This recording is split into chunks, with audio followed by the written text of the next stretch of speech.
पाकिस्तान तहरीक इंसाफ तकसीम है मुज़ाकरात के मामलात को लेकर। कुछ लोग जो पाकिस्तान के अंदर हैं वो ये सोचते हैं कि मुज़ाकरात होने चाहिए चाहे इमरान खान उनकी इजाज़त दें या ना दें।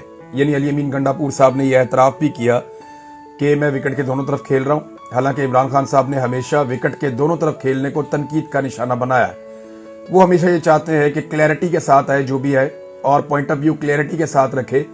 ये जो आधा तीतर आधा बटेर वाला मामला है, इससे नैरेटिव को भी नुकसान होता है और आप अपनी मंजिल से भी दूर हो जाते हैं। ये कैसे होता है मैं आपको बाद में बताऊंगा, लेकिन पहले अली अमीन गंडापुर साहब का एतराफ़ है कि वो एस्टेब्लिशमेंट के साथ एंगेजमेंट कर रहे हैं। हालांकि इमरान खान साहब ने एलानिया मना किया था कि एस्टेब्लिशमेंट के साथ एंगेजमेंट नहीं करनी।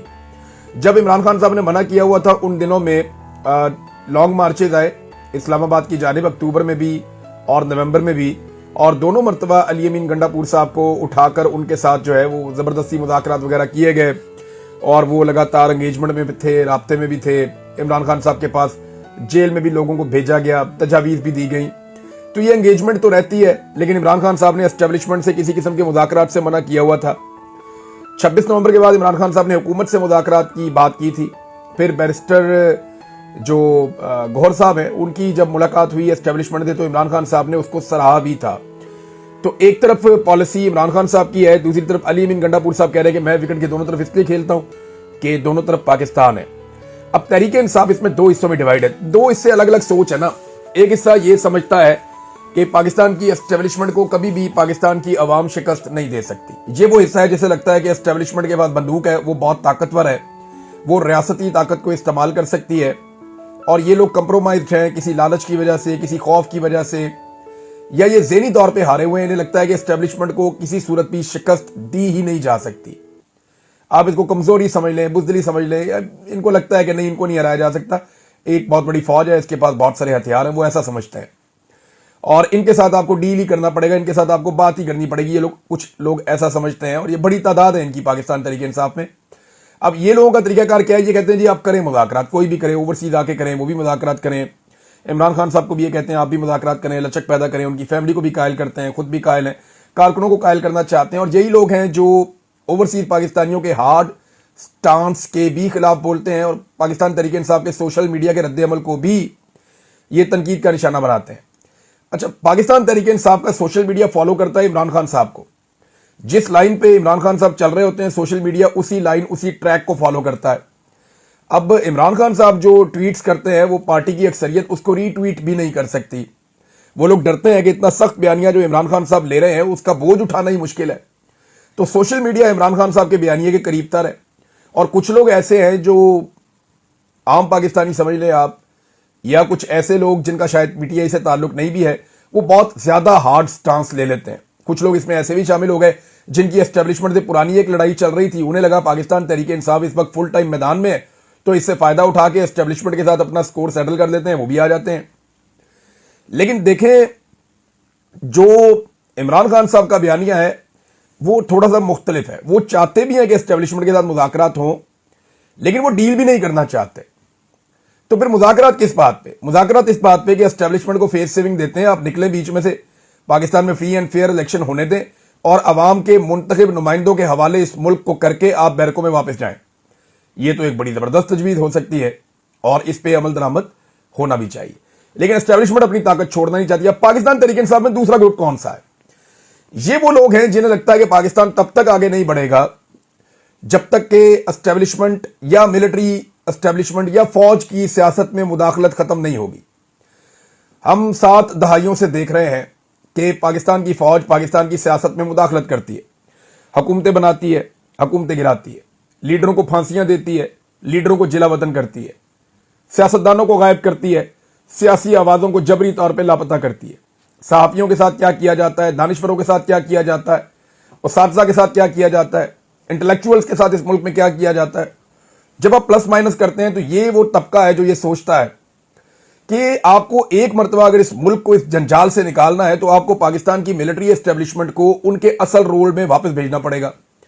वो अगर अपने असल रोल में वापस चले जाएंगे, यानी बॉर्डरों तक और बैरकों तक महदूद हो जाएंगे, तो जो सिविलियन की आदत आएगी इलेक्शंस के नतीजे में, वो पाकिस्तान को ज्यादा बेहतर गवर्न कर सकती है। छोटे मोटे इश्यूज रहेंगे, देखें ना, अब मिलिट्री एस्टेब्लिशमेंट 70 साल में पाकिस्तान को नहीं संभाल सकी, तो 50 एक साल दे दें फिर सिविलियन की आदत को भी।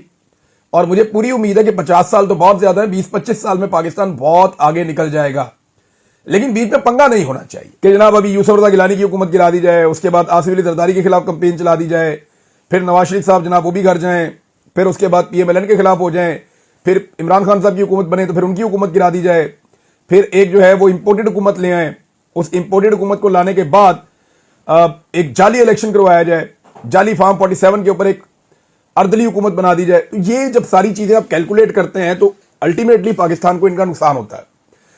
तहरीक इंसाफ में दूसरा तबका यह है जो कहता है कि नहीं जी, एस्टेब्लिशमेंट को इससे बाहर निकाले बगैर आप पाकिस्तान को ठीक नहीं कर सकते। अब ये जो पहली तरह के लोग हैं वो कहते हैं जी मुज़ाकरात करें, जो दूसरी तरह के लोग हैं वो कहते हैं जी मुज़ाकरात जरूर करें लेकिन उन शराइत के ऊपर करें जो इमरान खान साहब बोल रहे हैं। वंस फॉर ऑल जो है ये सारा मैटर जो है इसको सॉल्व कर दें, इसको रिजॉल्व करें, इसके अंदर से बस निकालें, अब मिलिट्री एस्टेब्लिशमेंट को बाहर निकालें।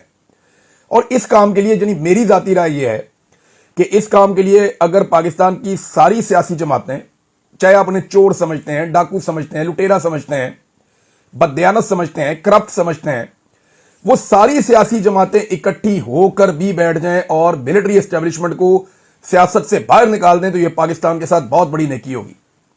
इनके सारे गुनाह माफ अगर ये मिलिट्री एस्टेब्लिशमेंट को हमेशा के लिए सियासत से बाहर निकाल के साइड पे कर दें। जब भी एक आर्मी चीफ के रिटायरमेंट का टाइम आता है पाकिस्तान में सियासत शुरू हो जाती है। जो आर्मी चीफ आकर बैठ जाते हैं उनका वापस जाने को दिल ही नहीं करता। ये इतनी बड़ी ताकत बन गई है पाकिस्तान में ये कुर्सी कि इसको छोड़ना ही कोई नहीं चाहता। वजीर आजम आर्मी चीफ की तारीफ से दिन का आगाज करता है, आर्मी चीफ की तारीफ से जो है वो दिन का इख्तिताम करता है। बाकायदा आर्मी चीफ की तारीफों के लिए एक डिपार्टमेंट ही बन गया है जहां से तारीफें हो रही हैं, वहां से टिकटॉक्स बन रहे हैं, वहां से बहुत सारी चीजें बन रही हैं। तो ये जो एक हीरोइज्म है मिलिट्री का तो होना चाहिए ना। देखिए मिलिट्री तो हर मुल्क की मिलिट्री हीरोज होते हैं, लेकिन ये जो काम कर रहे हैं वो इनके करने का काम नहीं है। और नौकरी के ऊपर लंबे अरसे तक विराजमान रहने का जो शौक है उसने पाकिस्तान को बहुत नुकसान पहुंचाया। अपनी एक्सटेंशंस के लिए पाकिस्तान के आर्मी चीफ ने सियासत में बेजा मुदाखलतें की हैं। अब आप ये रिकॉर्ड उठाकर देख लें, कोई वर्दी पहन लेता है तो उसका उतारने को दिल ही नहीं करता, और अगर कोई आर्मी चीफ बन जाए तो फिर उसके बाद उसको रिटायरमेंट के अंदर नजर आता है कि जैसे सारी जिंदगी खत्म हो जाएगी या मेरे जाने के बाद मुल्क चल ही नहीं सकता। तो कोई भी इस कुर्सी को छोड़ना नहीं चाहता।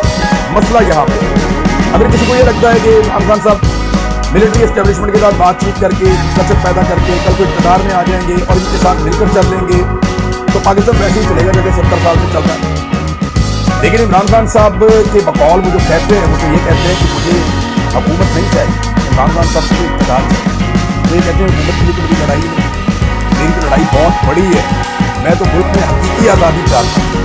हकीकी आज़ादी का मतलब ये है कि अपने फैसले खुद कर सकें, बंद कमरों में फैसले ना हो। इमरान खान साहब की बहन ने भी मेरी बात की तस्दीक की। ये इख्तिलाफ पाकिस्तान तहरीक इंसाफ के अंदर मौजूद है, ये आने वाले दिनों में और गहरा होता चला जाएगा। और ये सोशल मीडिया पे तनकीद जो लोग करें आप समझ लें कि ये वो लोग हैं जो मिलिट्री एस्टेब्लिशमेंट के साथ मफाहमत चाहते हैं, और जो लोग इमरान खान साहब के ट्वीट्स का बोझ उठा लें आप समझ लें ये वो लोग हैं जो ये चाहते हैं कि फौज को सियासत से सेफ एग्जिट दे दिया जाए। और तीसरे लोग जो ये दोनों चीजें नहीं चाहते वो कहते हैं कि बहुत हार्ड स्टांस उन्होंने लिया हुआ है, ये वो लोग हैं जो एस्टेब्लिशमेंट का इल्वा बिलागरत करना चाहते हैं। इमरान खान साहब की बहन ने मेरी बात की तस्दीक की है और ये इंटरव्यू दिया नौरीन खान साहिबा ने।